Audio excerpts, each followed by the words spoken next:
सुख म्हणजे नक्की काय असतं या मालिकेच्या महा एपिसोडच्या भागामध्ये आपल्याला पाहायला मिळणार आहे। आता गौरी आणि जयदीप म्हणजे नित्य आणि अधिराज दोघंजण गाडीतून निघालेले असतात। तेव्हा नित्य अधिराजला म्हणते फायनली आज आपण शालिनी शिर्के पाटील यांच्याशी आपली भेट होणार आहे।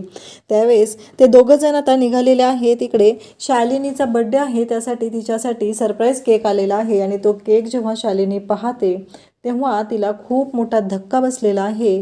कारण त्या केकवरती लिहिलेलं असतं हॅपी बर्थडे शालिनी वहिनी फ्रॉम जयदीप अँड गौरी। हे जेव्हा ती पाहते तेव्हा तिला कळायचं बंद होतं आणि ती पाहतच राहते। कारण तिला असं वाटत असतं की हे कसं शक्य आहे, जयदीप आणि गौरी तर माझ्याकडूनच ते गेलेले आहेत, मग असं अचानक काय झालं, कशामुळे हे झालेलं आहे, हा प्रश्न तिला पडलेला असतो। आणि त्यानंतर आपल्याला पाहायला मिळतं जेव्हा आता शालिनीच्या समोर जयदीप आणि गौरी दोघंही आलेले असतात आणि त्यांना ती पाहते तेव्हा तिच्यासाठी खूप मोठा धक्का असतो आणि ती त्या दोघांकडे पाहतच राहते। ती कोमात गेल्यासारखी वागत असते, कारण आपण यांना स्वतः मारून टाकलेलं आहे, मग हे जिवंत कसे तिला माहिती नाही।